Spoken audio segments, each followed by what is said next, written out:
So, third year in a row, we're going to do an offensive ebook for gun split close pats. Now, for those of you that don't know, I believe that this was the best offensive formation in the last 2 years, and I definitely do believe that.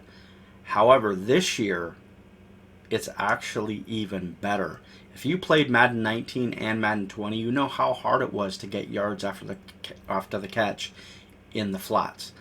Well, this year, that is not a problem. And that's actually why I believe that this particular formation is even better, because the flats are definitely a big, big option this year.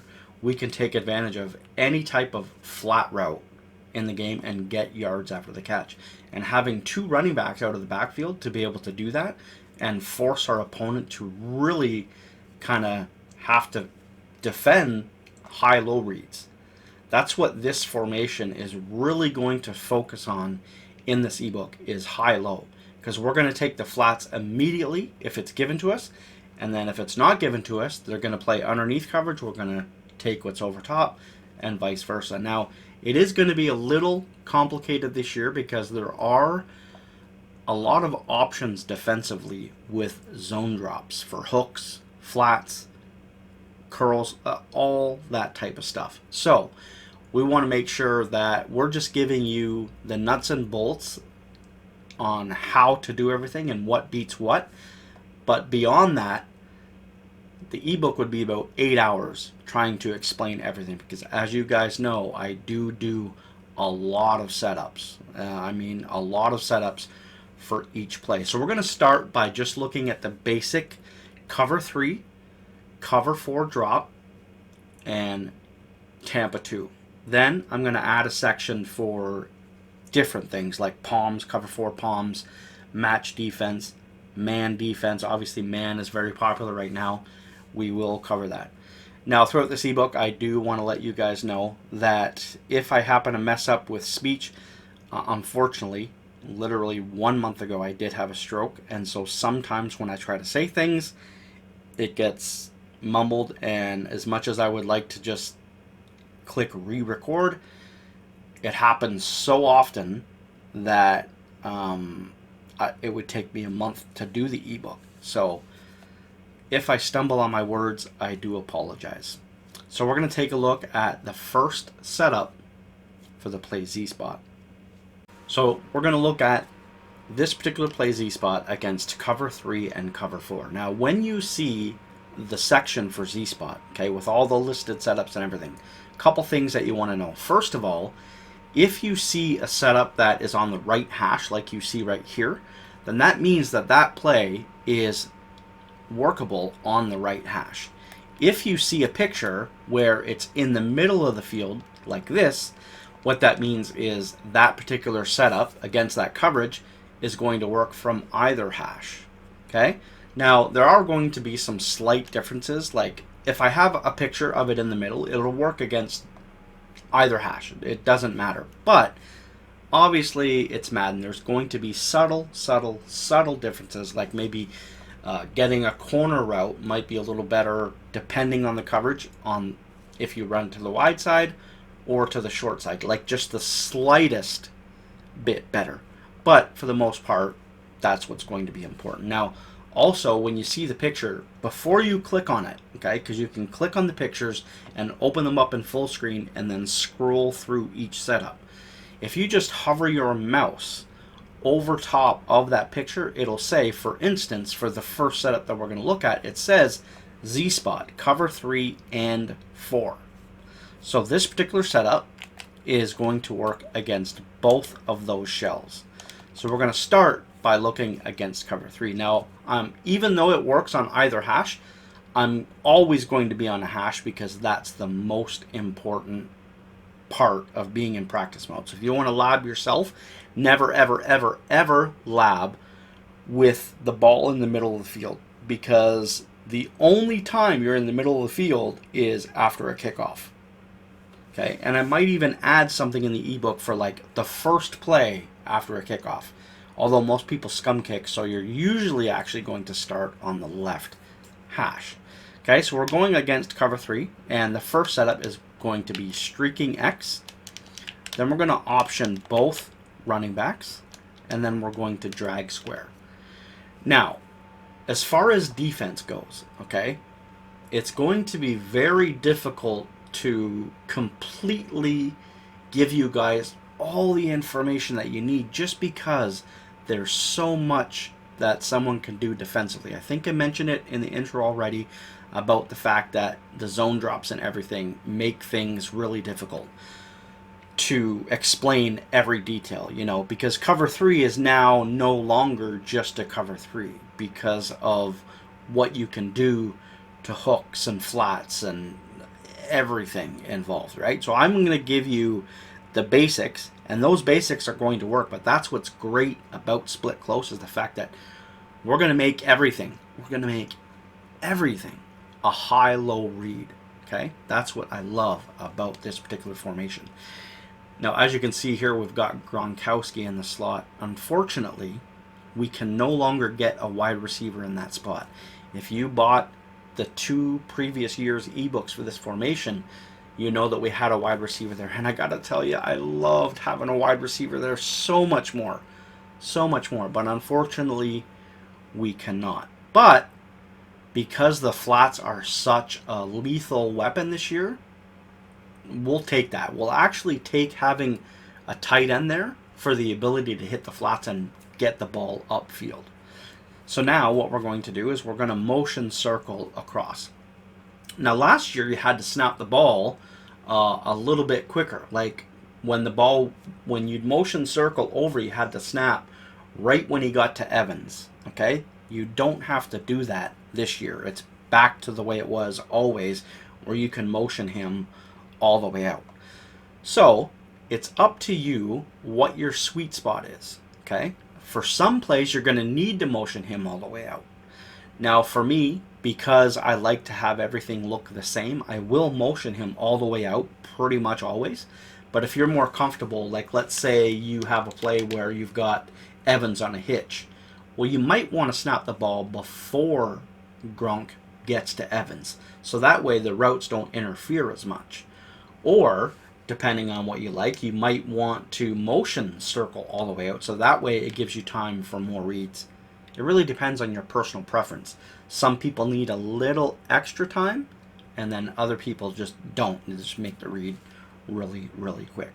Okay, so as far as having a controller defensively and base align and all that stuff, truthfully, base align and all that stuff, as it stands right now, it doesn't make that much of a difference. So we're just going to do it against stock coverages.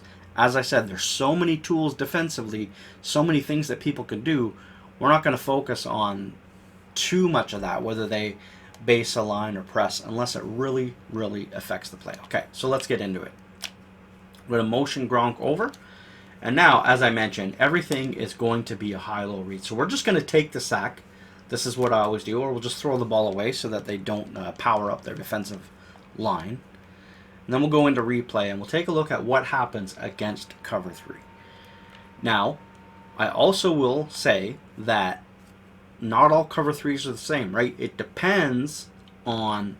So if they call cover 3 sky and they base align, then the safety on the right, if they don't flip it, the safety on the right is going to be in a flat. However, if they call cover 3 sky and they don't base align and we motion a guy over, it's going to, if they have auto flip on, it's going to flip their play. So now the flat's going to be on the left, right? So these are all these crazy details that, you know, you're just going to have to take a look at what your opponent's tendencies are, because it's going to be really hard to explain exactly what to do when, this, and, you know. So here, as you see, we've got the drag. The drag is a great first read because you can take the drag upfield. But what we really want to do is we want the post route. The post route right here that we motion over, this is the route that is the most important. Now, the drag, it does interfere with that other option route for a split second, as you can see right there. But really what we're looking for is we're trying to see where the user is, okay? This is a clear out route that is needed for the post. Okay, but we're going to take a look at what's underneath. So we could take the drag. You know, anytime we have the ability to take yards, we're going to do it. And so in this case, the drag is a great option if they're not using it. Now, if they're in a cover 3, you know, they're going to be using one of these two guys, right? So you can hit one of these option routes out of the backfield, or depending, maybe they use the deep blue or something. Maybe they're like covering over here. Well, now it depends. Are they biting down on this post? Well, then we're going to take what's underneath always. If it's there, we're always going to take it. If the user is away from the post route, okay, and we see that it's going to develop into a situation where we're going to take it, then we're going to take that all day long, because look at the post, right? It's going to be wide open. And now we've just got these underneath routes right here that we're going to hit. So by default, this is what cover 3 does with their hooks to these option routes. But the zone drops make a difference. If they set it to 0, then those hooks are actually going to be right in front of those option routes, which means that if you throw that at any point, it's going to get picked. So you do have to watch where those zone drops are, like what they're set to. So let's motion it again, and we're going to show you that even though they were covered there, we can still actually take oh, I didn't. So if we throw it right there, we got 5 yards. I didn't actually put the other guy on options. So let's do it again. Yeah, I'm messing up a little bit. So now we motion over, and again, it's cover 3, right? So we wait. We're going to show that we can hit, like, even though that's not ideal, right? Because the hook curl is there. As long as it's not a user, we don't want to throw that into a user. But if the user's like on the left side, okay, we've got 2 option routes coming out of the backfield, then we can hit that right away. Now, in this scenario, I'm just showing an example of the timing that you have to use in order to get this open if they're set at default depths. Because as you can see, if you wait, then that hook is going to bite down and it's going to pick it. But we've got this wide open option, and we've got this option. So let's take a look again. Okay, I'm going to try and show you as much as I can every thing that we're going to need to do. So let's motion him over. Now we will throw the post here. He moves over so slow that, I mean, it's just the way that it is. There's nothing I can do. But as you can see, and we're going to want to, if we can, okay, we're going to want to try to pass lead that. Whether he's in the middle of the field or whether he gets to the sideline, pass leading it is going to make it so that, you know, it stays away from a deep blue. So if this deep blue happened to like bite down on it, okay, if we wait until he gets further to the sideline, we just want to make sure that we pass lead toward the sideline to stay away from any potential deep blue coming down on the route. Now we have the clear out, so that's not the case here, but we're going to always want to pass lead. So as you can see, right, if they're in just the standard cover 3, which is what people could sit in last year and not even touch the controller, this would be like they could just, and with the linebackers, they could cover like 3 routes, right? Certainly not the case this year. So if they cover the post, they're going to do it with one of these 2 guys, right?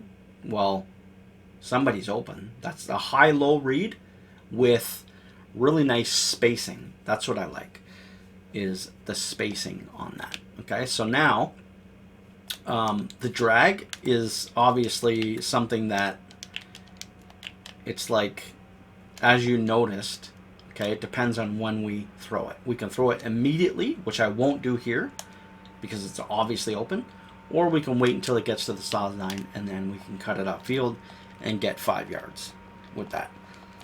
So now let's go and we'll take a look at cover 4.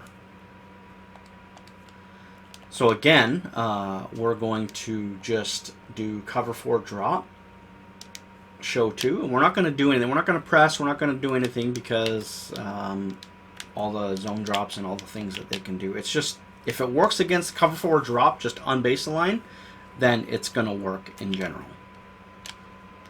So now let's take a look at what happens right? Very, very similar. It's like the exact same thing. And the reason that it looks like the exact same thing is because of the fact that it's the setup. So everything is pulling down hooks and flats and all that stuff, right? So everyone backs up. You could throw this right here if you wanted to right away, or right here right away. But if you don't throw it there, then you're in trouble. But it's the exact same thing, even though it's a cover 4 drop instead of a cover 3. See how he reacts to the drag and everything? So we're just going to try to get away from the user with this play. We want the post. Chances are they're going to cover the post. So that's why we're going to have to take underneath until they adjust, and now they try to lurk us, which, I mean, Madden 21, lurking with a linebacker is good luck, right? I mean, everybody knows and everyone's talking about the fact that you gotta user a safety. And if you take a look here at, this is a cover 4 drop, and look at what happens here. We're going to look at some one-play touchdowns against cover 4 in the future. But this is just a starting setup for cover 3 and cover 4 drop when facing 3-4. The next setup we're going to look at is something that you can use against cover 3 and cover 2. And it's mostly a reminder about the fact that we can still, just like before, use the flat and wheel concept that we used the last 2 years, whether it was split close or any type of offensive formation. Then we're going to put X on a hitch. So we're going to show the wheel and the flat with the post and then the possibility of the hitch. Now, again, things are going to depend. I like this because it's a high-low on both sides. The post is always an option. But here, whether we run Tampa 2 or whether we run cover 3 sky, X is going to be covered in every example. But I just want to show you what the possibilities are if, let's say, they send the linebacker on that side, which is always an option for them to do. But really, it's about getting that wheel route for the 12 yards. Now, when we look back at the replay, what we want to do is anytime we're motioning someone over, which is a lot of the time, we really want to distract them with the post, right? We want them to have to think, I got to follow the post. I have to follow the post. And that's when we can take advantage of this high-low, even though the high-low, it's more of a spacing rather than a high-low, but we're going to do a 2-on-1 here with this outside blue.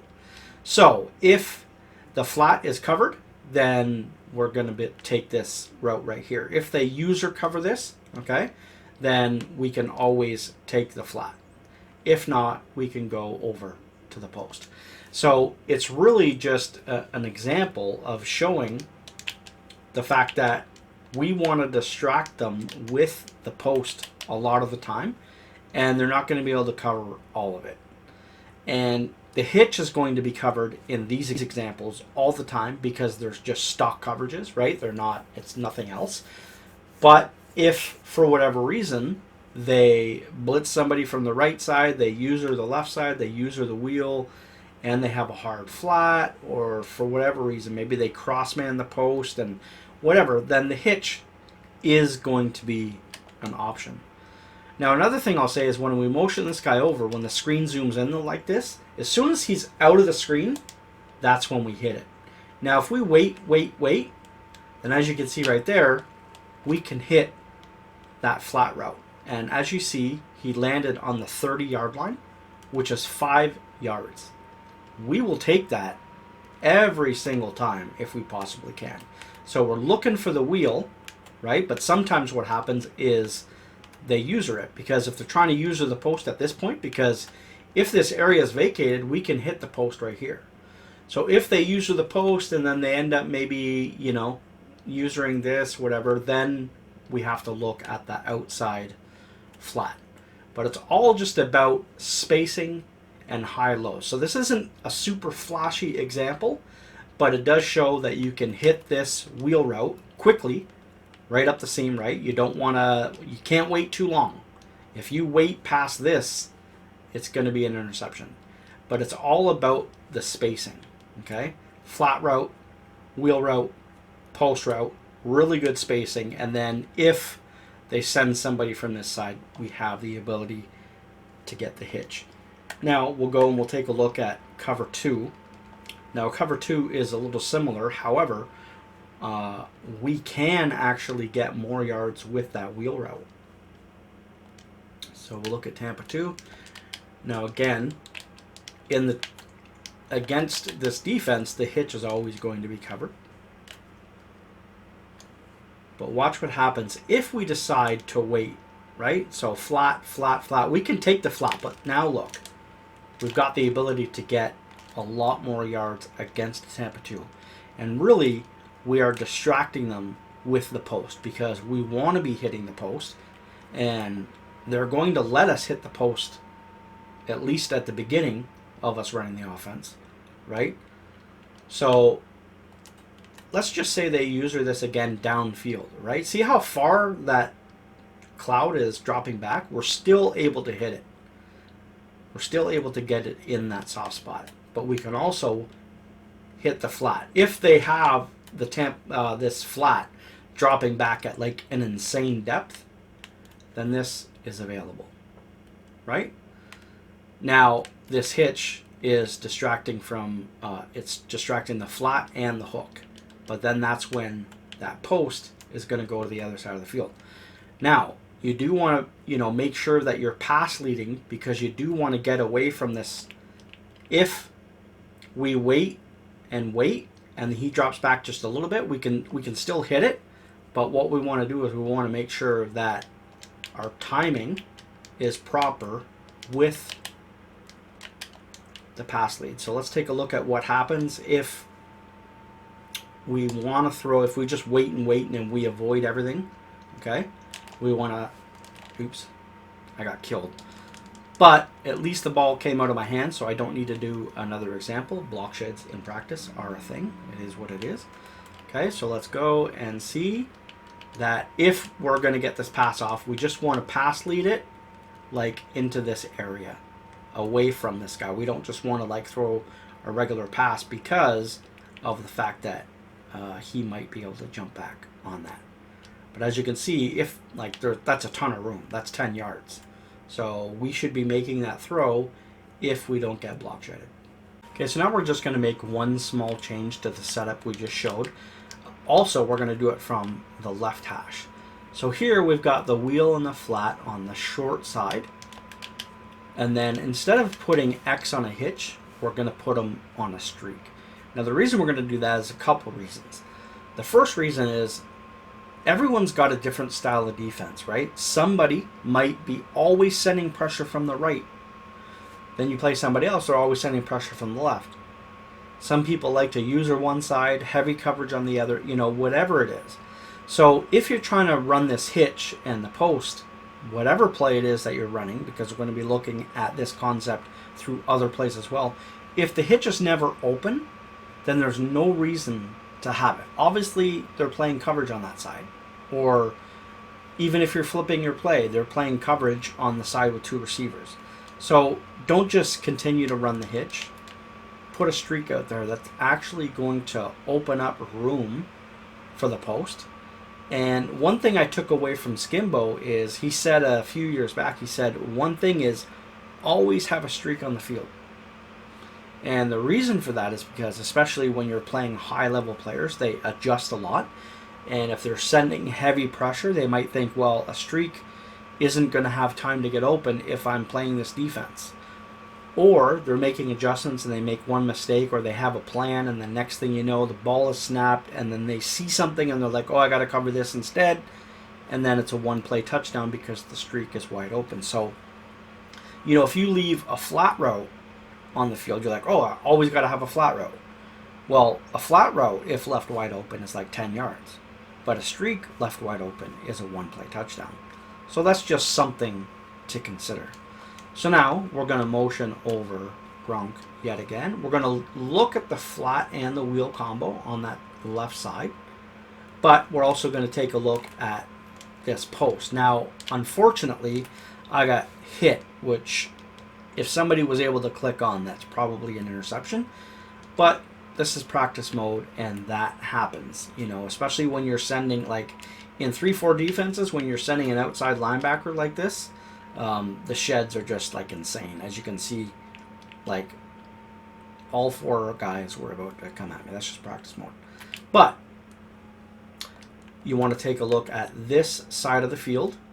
Again, with the flat and the wheel, you want to take whatever is open. In this case, you would be taking the flat route. Or you're looking at the post. Yeah. Now, yes, there's 3 guys, right? There's 3 guys in this area. And if he's using any of those guys, like, we're in trouble, right? Because we've just got the streak and then we've only got the wheel and the flat. We will complete one of these if we're patient. But that post route doesn't really look like that much of an option on this particular setup. But remember, we're running this setup in different spots. We're not always running this setup, but as you can see, we got hit and all that coverage, and we still made the completion. Okay, so it's just one thing to consider.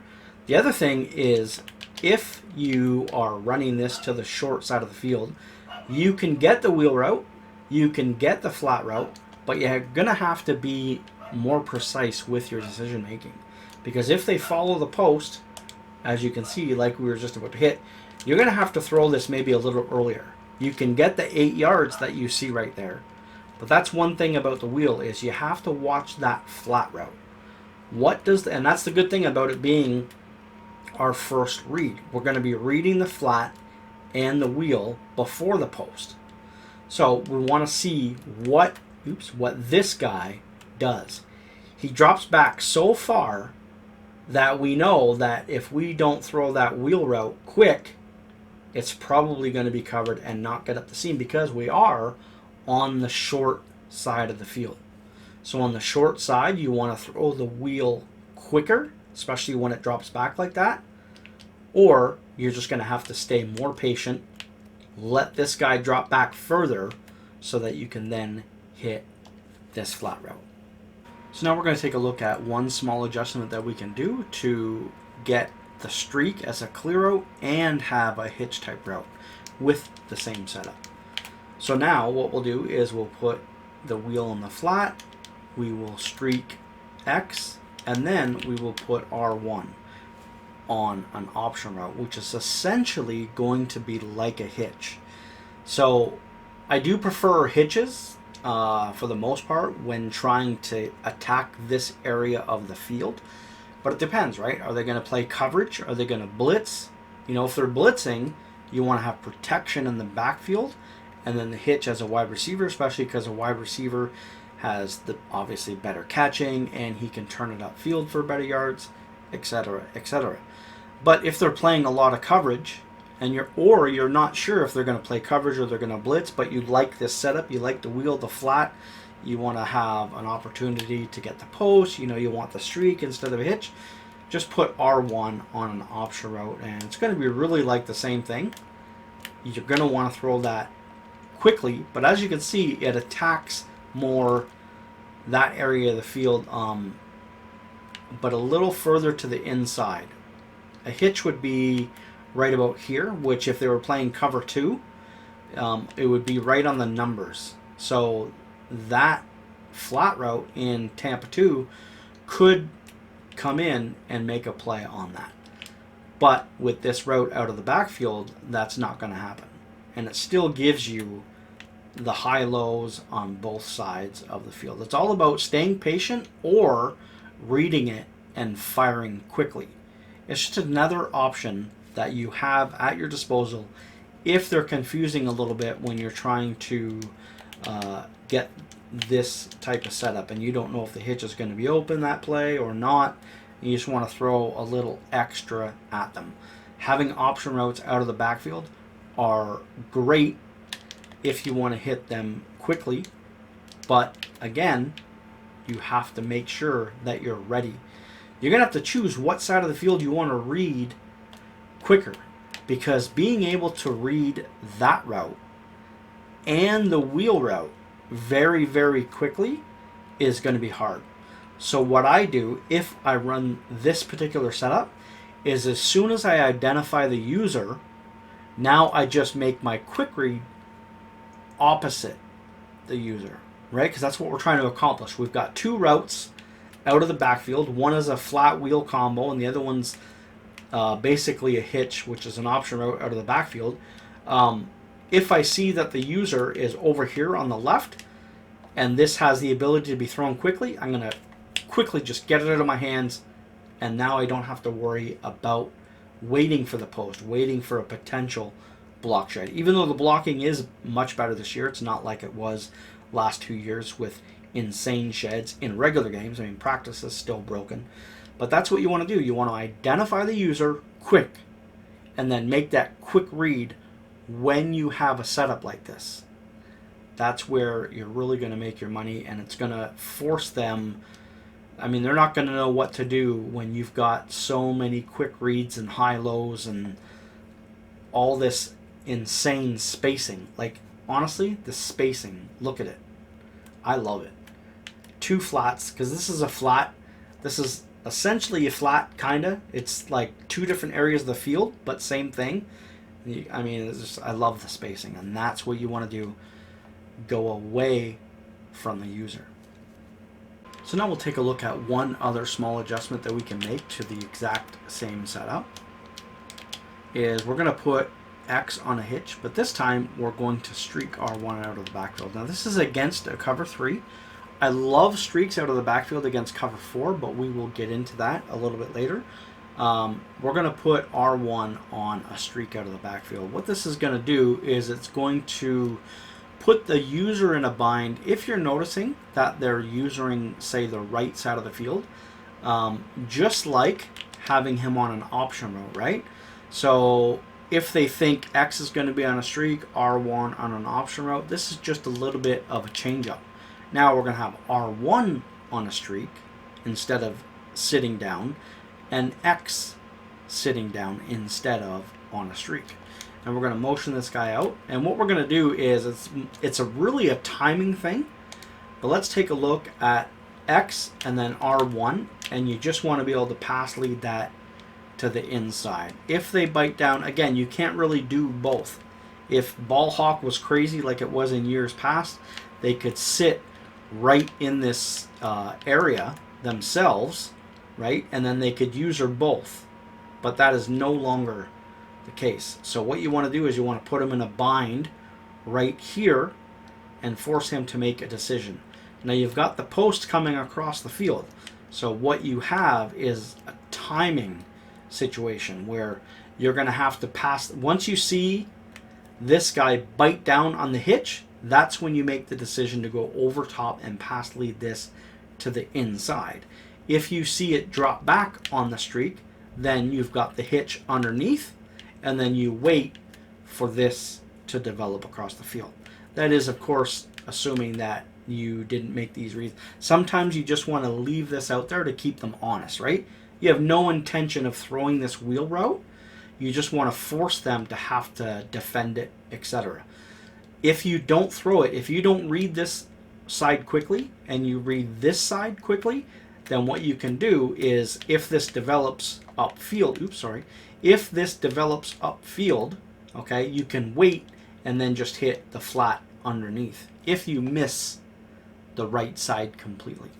But that's what you want to do. You want to see where this is going to bite, because again, if they're especially if they're not only using it, but if they're adjusting their hook curls to different depths, that depth might play back and play the streak, which is going to leave the hitch wide open, or it's going to play underneath on the hitch, which is going to leave this wide open. If you miss this window, then what you've got is now you've got the streak as the clear out route for the post.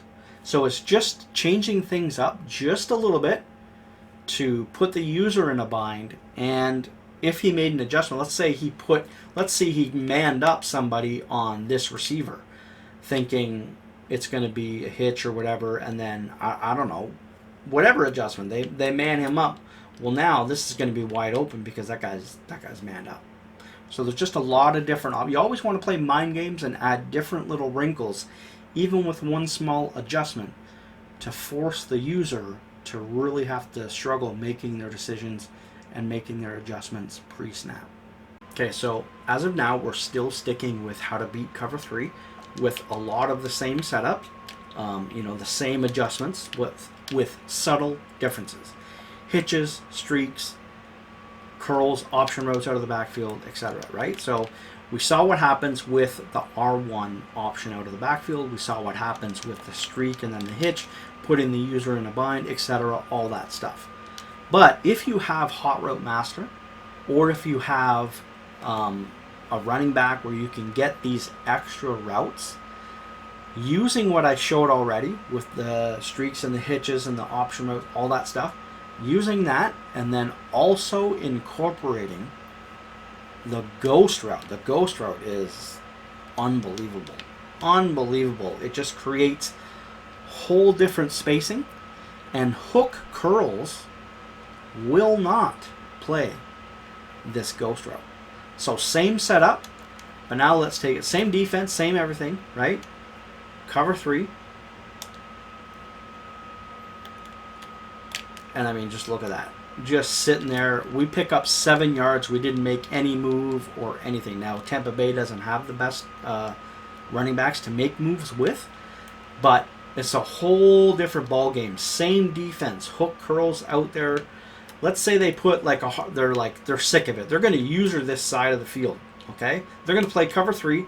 They're going to put a hard flat out there. They're going to use her this side of the field. They're going to take this away early, and then I don't know. Maybe they do something for this post, right?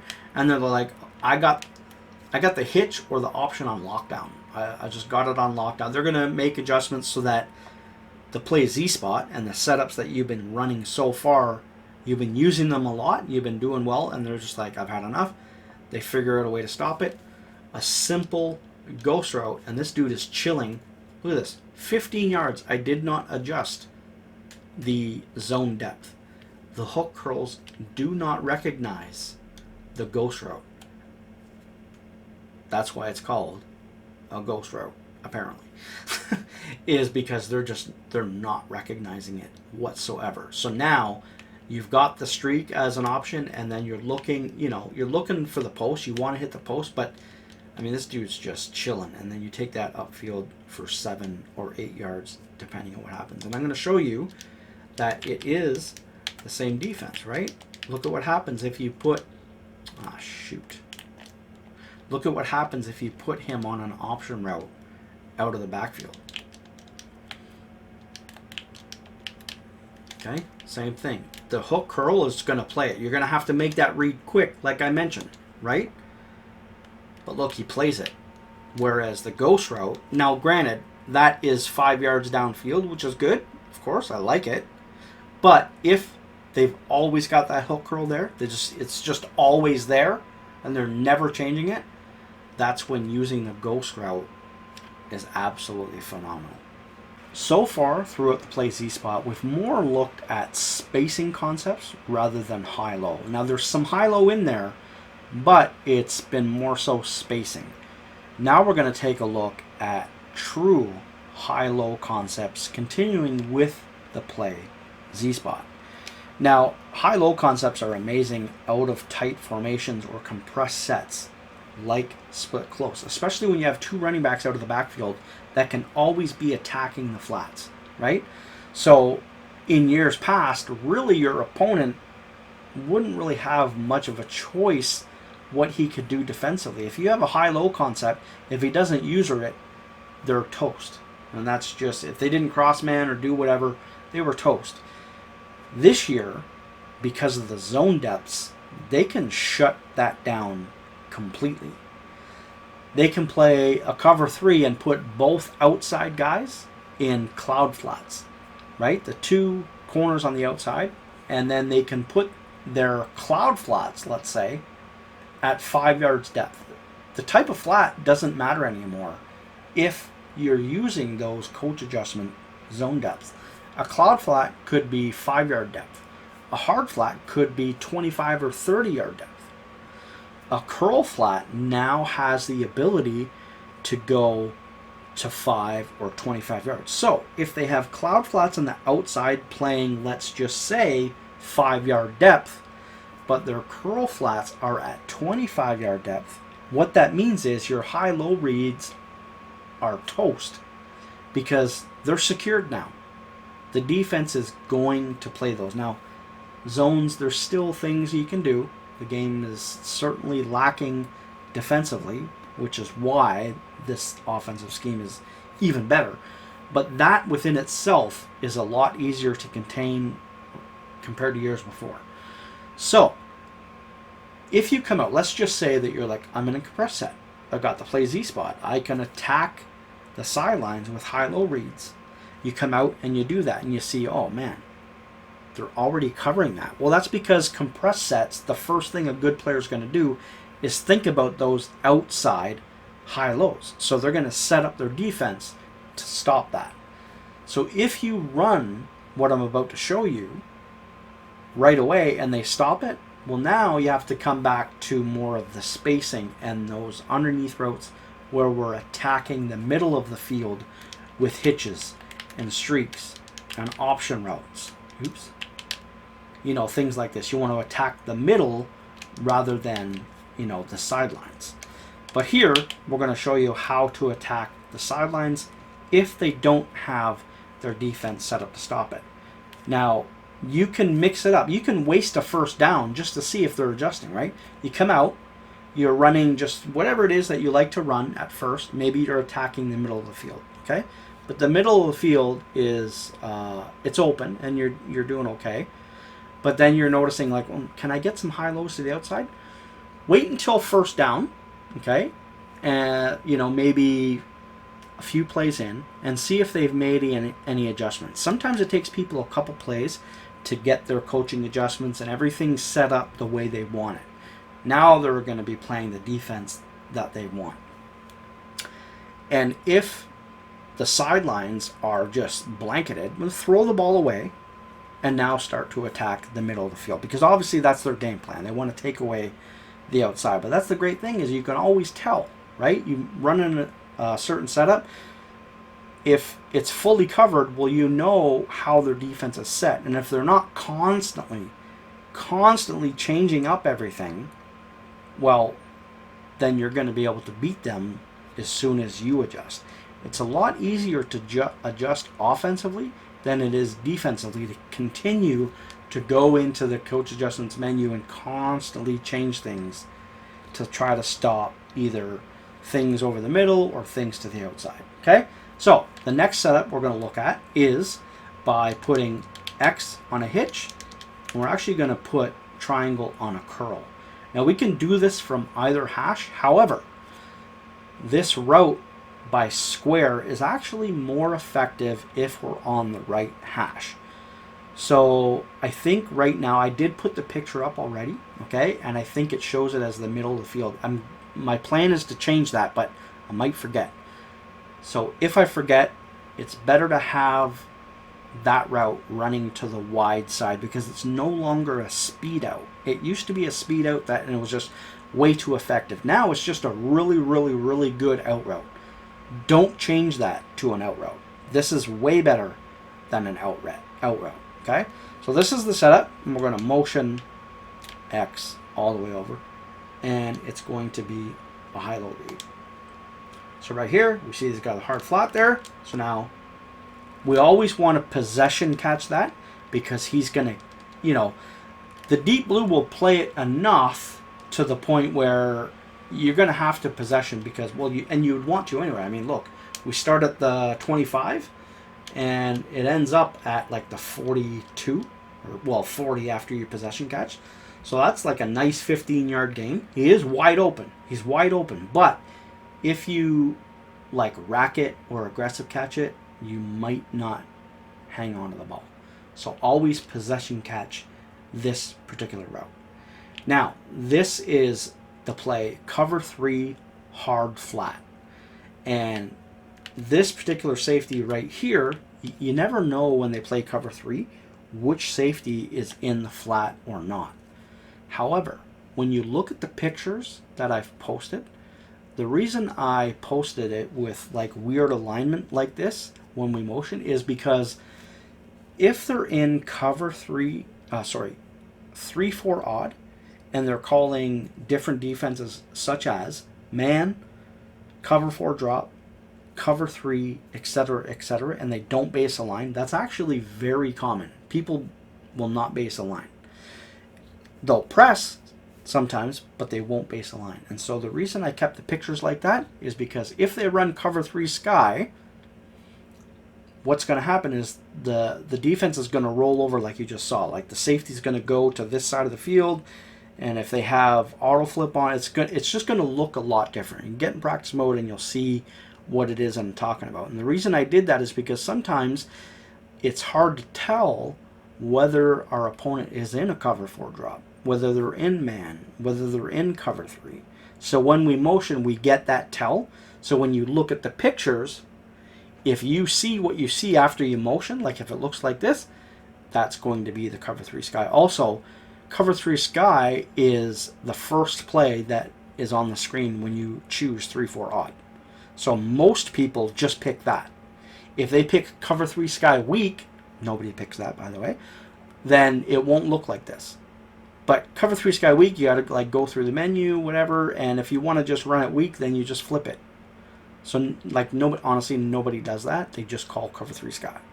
So I left that in there so you could see the tell and understand whether it's man or cover 4 drop. And I will get into that a little bit more as the video or the ebook goes on. So right here, we see that this is a hard flat. Okay? So now we've got to take this out route. Over here, this is the play, the defense, cover 3, hard flat. So this is what it looks like when the flats are covered. But now we've got the route that we hit all the way over on the other side of the field, and then we've also got this route that we can hit. So this is what I'm talking about. Whether they play curl flats, hard flats, whatever, if they're only playing one or the other, then we are going to be able to beat them all day long if that's what they're doing. But they have the tools now to do both. And this route right here is going to be the bailout route, just in case they do that. This is going to give us an option underneath. So now I'm going to go and choose new play, and I'm actually going to pick the cover 3 sky like I mentioned.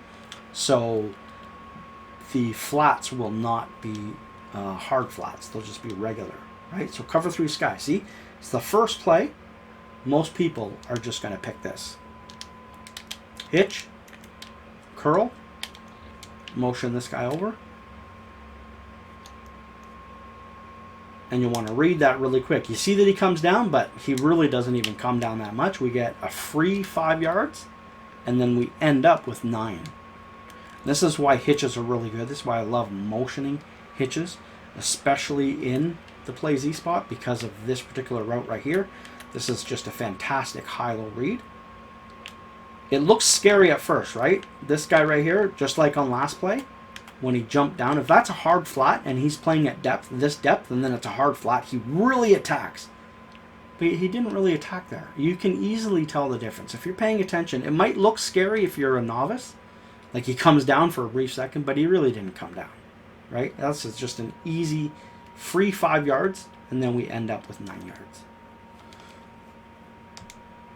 So, let's do it again. This time what we'll do is we will look at the right side of the field. Now, he bounced off the sideline there, which is crazy. But as you can see, the high-low read was right there. You have to avoid the corner route in this situation. You have to avoid it. The curl flat is playing it, especially because it's the short side of the field, right? Short side, less room. The curl flat's playing this corner route. Can't do it. Can't throw it. Don't do it. Take the underneath route. Now, I ended up waiting a little bit. He bounced, so that was like obviously really scary, but we still ended up catching the ball. We'll do it one more time.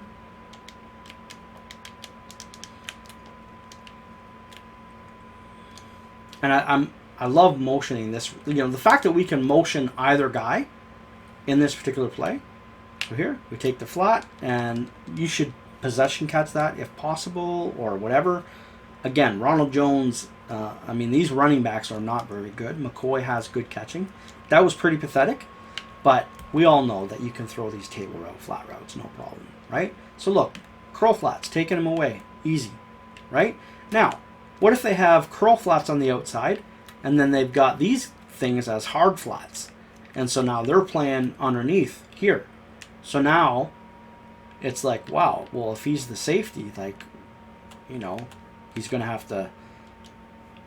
I don't know, but all I'm trying to say is that if both flats, both high-low reads are covered on both sides, this is going to be our bailout route right here. And that's what we want to take advantage of. And I'm actually going to do the table route one more time because that was pretty pathetic. Remember, identify the user and then throw the route. And I got distracted there. I apologize. I was looking at something. I'm actually going to do this. I don't know what I did. I like threw that like insanely fast.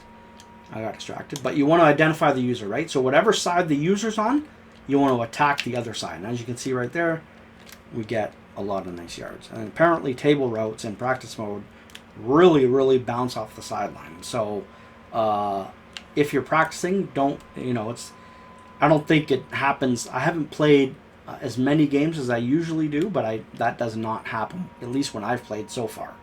So take that for what it's worth. But this is, you can't beat this on a high-low concept. You mix this in with reads over the middle, different depths, wheel routes, all that stuff, you're going to be unstoppable. So what if they're playing cover 3 but sending a little bit of extra pressure and playing underneath coverage? That's certainly a possibility. What that's going to do is it's going to make it so that your underneath routes aren't going to be open and the corner routes will be open, but not enough time to get the pass off. If you run that setup and then you put the guys over, if you don't have enough time for the corner routes to develop, then you're kind of screwed. So one little thing that we can do is just block the running back, make whatever adjustments we need to do for slide protections and double teams and ID in the mic, whatever. Every defense is different, so maybe later on we'll get into some of the meta defenses and what to do blocking wise. But it's pretty simple. If they play underneath coverage, which I don't have it set up this way here, it's just going to give us a little extra time. And another thing that we can do is right there is what I want to show you. Now, I like to motion that guy out a little further because then it really becomes more of a true high-low read, right? Because it's the sidelines that you're attacking, right? High-low to the sidelines. However, you can throw your opponent off a little bit. If they play hard flats to the outside and you snap the ball a little early, well, hard flat's not going to play this hitch if you snap the ball quicker. If you don't let him go all the way to the outside and you snap it here, well, now a hard flat's going to be over here and the hitch is something that you can play. You're going to have a little bit better blocking. The out routes here are covered because they're curl flats, but if it was underneath coverage with pressure, I don't know if we're going to be able to get those corner routes off. So one thing you can do is block the running back like I mentioned, or to avoid the hard flats is you can snap the ball a little quicker and then take advantage of a hitch route more geared towards the inside. And because we don't have the running back on a curl anymore, we don't have to wait for this guy to get all the way out. If we had the running back on a curl, we would have to create that spacing and motion this guy over and snap it when he gets closer to the sideline. So now we're going to show how to beat cover 4 drop out of the play Z spot using the same high-low concept. The one change that we're going to make is we're going to put R1 on a ghost route if you have this ability. Now, if you do, that's great, and I think, with the way MUT is, most people have like Hot Route Master or whatever. A lot of people are using the Bucks and Regs. Do whatever you can if you're in CFM to get somebody with Hot Route Master because these ghost routes are just unbelievable. We're not going to focus on Hot Route Master throughout the scheme that much.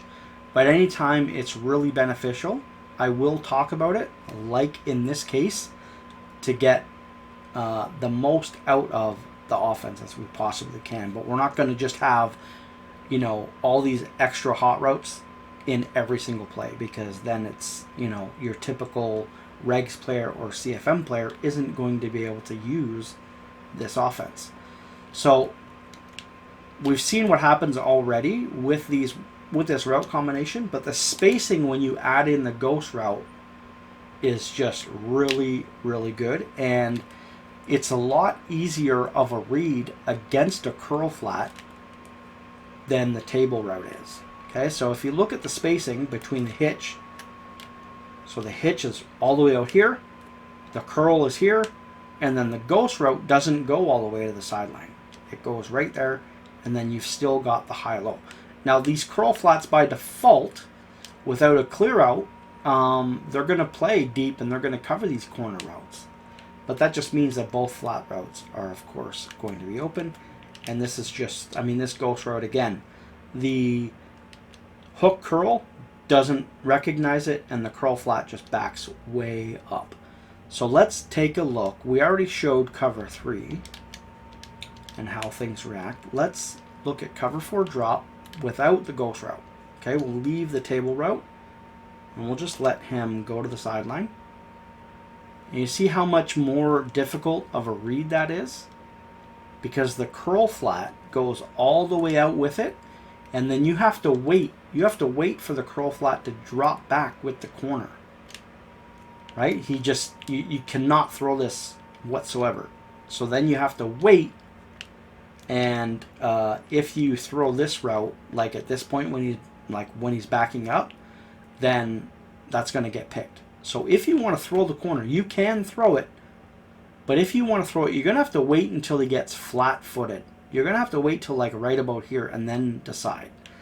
But against cover 4 drop, this outside guy, okay, is going to the deep blue. He's going to play that corner like way, way better.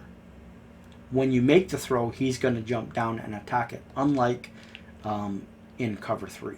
Okay? So that is a huge difference. Let's put the option route there just for fun, even though the option route and the curl, you know, it's not ideal, and the corner route doesn't have anything to back up. But look, R1's covered, triangle's covered. The ghost route against cover 4 drop is just, it's really, really good. And we want to leave triangle on his route too. We want to leave that curl. Like against cover 4 drop, you want as many routes out there as you possibly can. And if the user is vacated in that area because it's covering something else, you can throw that. Or let's just say the user covers let's say they play a high-low, like a curl flat and a hard flat or whatever on one side, and then his user covers the ghost route, which is wide open. Well, that's going to leave this route open. If this route here is being not usered, and it's just the CPU, again, just like the option, you have to decide, right? Let's say he users this route. This is a CPU defender. You have to get the timing right. Okay? He plays high-low on this with curl flat and hard flat, whatever. The timing's got to be right, or else it's going to be an interception. But it's really all about the high-low, and then the spacing, the ghost route and the space. I mean, I really, really like that. So for this setup, we're actually going to go back to something that we used previously to beat cover 3, but this time we're going to show how to use that setup to beat cover 2. Now, when you're looking at all the pictures, before you click one, if you just put your mouse on it, it shows like Z-spot 1 versus cover 3, versus cover 3, 2, 3, setup 4, for the play Z-spot, beating cover 3. Then you'll see against cover 4 drop, and then you'll see here, cover 2. This is the setup to beat cover 2. So, it's the exact same thing by putting this guy on a curl and that guy on a hitch, and then we're going to motion X over.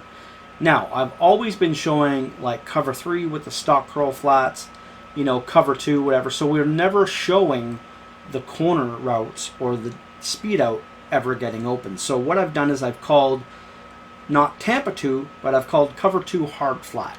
so that we can actually get a peek at what it looks like when they have hard flats instead of cloud flats on the outside, right? It's going to be high-low. It's still going to be high-low.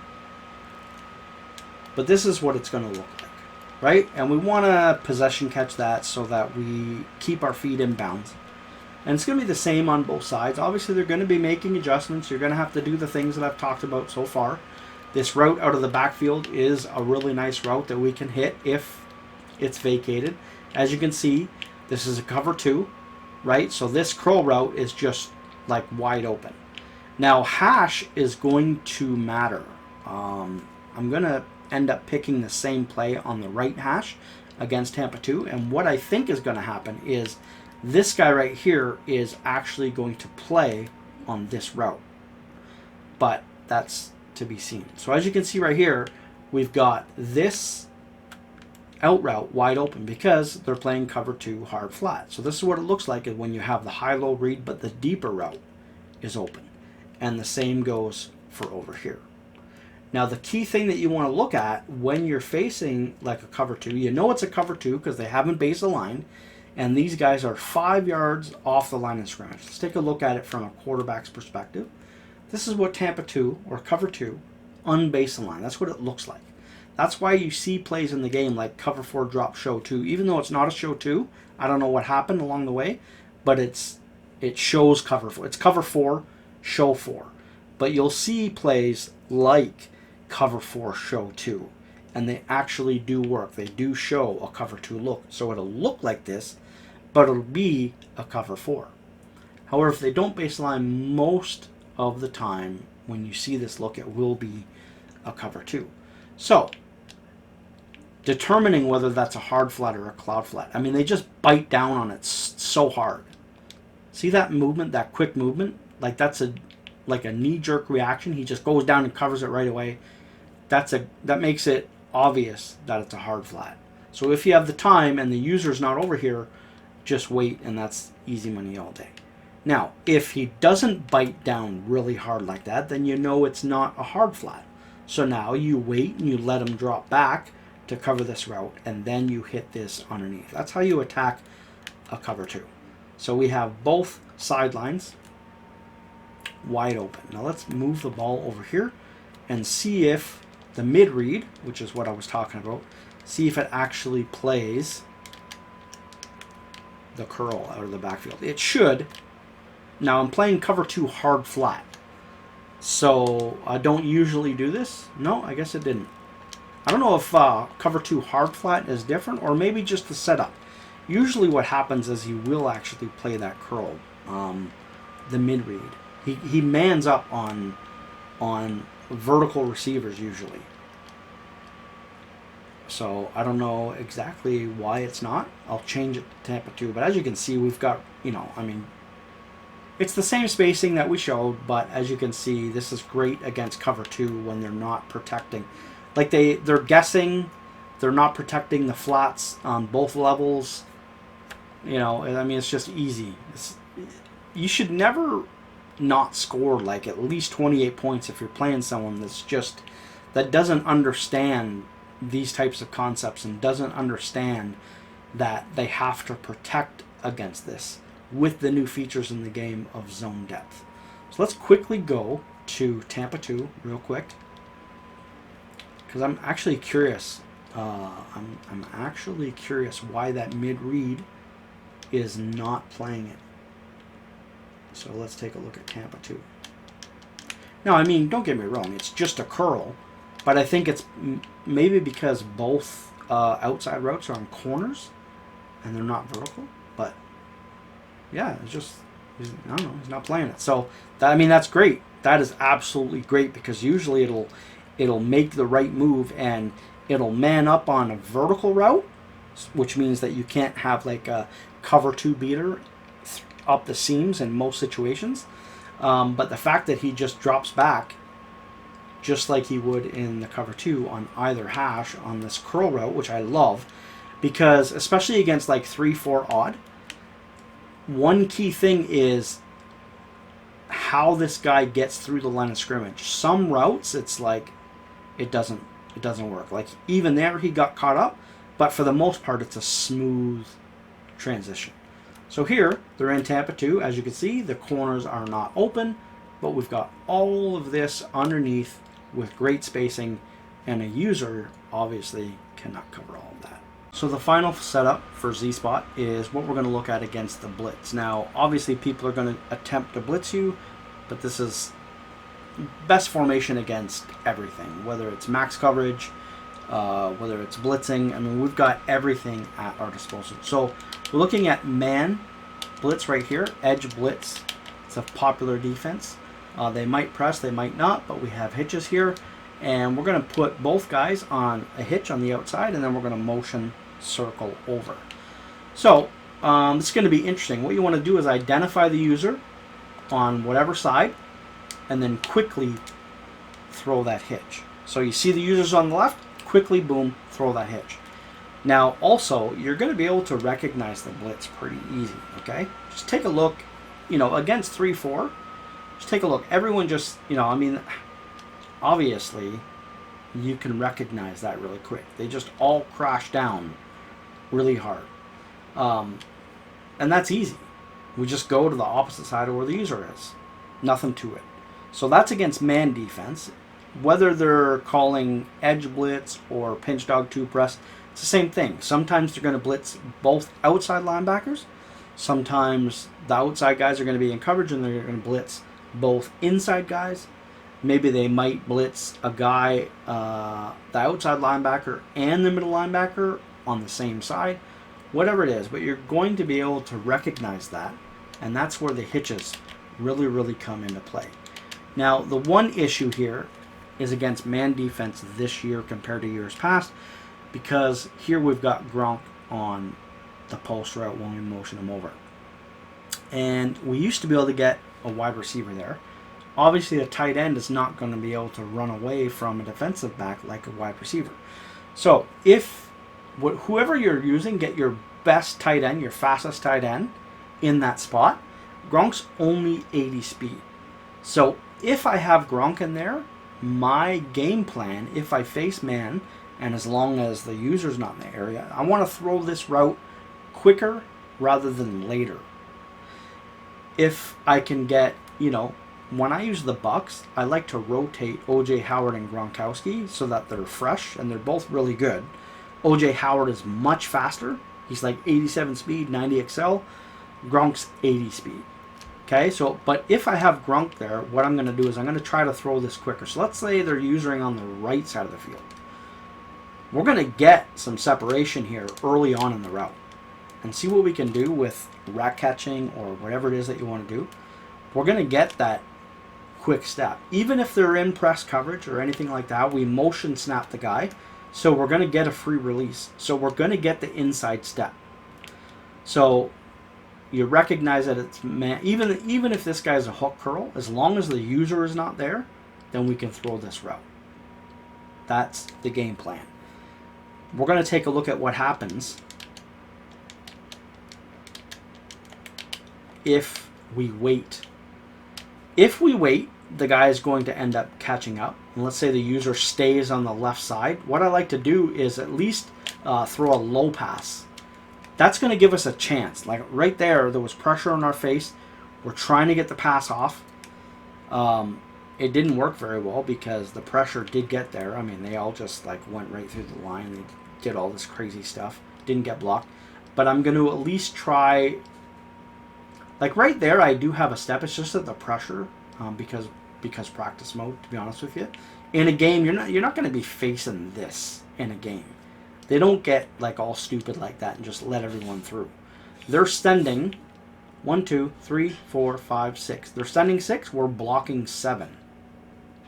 This isn't going to happen. We're going to have lots of time.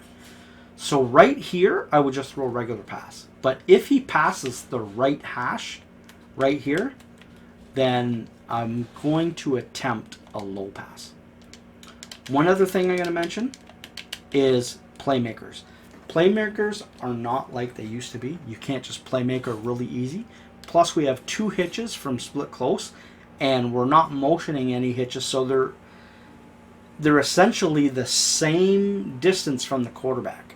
So if we try to playmaker, we're not going to know who they're going to give us. So playmakering a hitch to the inside or the outside is not ideal, because if we go inside and we think, like, let's say we try to playmaker X to the sideline, but it gives us square. Well, square is now going to run into X. But if we try to playmaker square to the sideline and it gives us X, well, now X is going to run into square. So what I like to do is I actually like to be aware of this, you know, unlike years past, and I want to playmaker a corner. So I'm going to go to the top left. Okay, so let's take a look. It's going to run a corner route for either guy. So we do this. We playmaker up into the corner. I mean, we ended up getting, you know, I mean, it's practice mode. It's absolutely crazy what they do when you send like 6 guys against 7. But watch this guy, right? Even though the pressure gets there, he's now running a corner. So it's going to be away from this guy.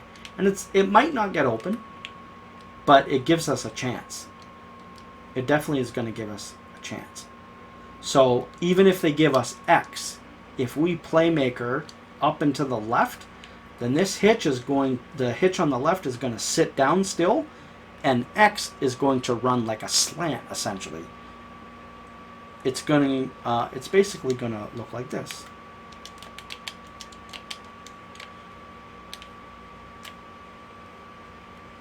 So I mean, even this, I mean, I'm not going to put this as a setup because we don't know if it's man or not. But this is something that we can do, and as you can see, right?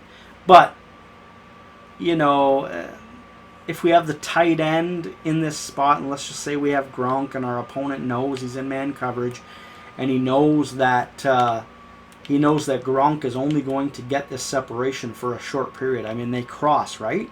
So that's going to put us like in a bind. Now, you know, I don't know. You could do that though. You could, because obviously you saw what happened. But I much prefer 2 hitches and then go away from the user and then try to playmaker. Because in a game, when they send 6 against your 7 blockers, they're not coming through like you see here in practice mode. So even if they're running like pinch dog 2 breaths or whatever, still 2 hitches and then the corner route and just block this guy. And that's what I like to do against the blitz or the play Z spot.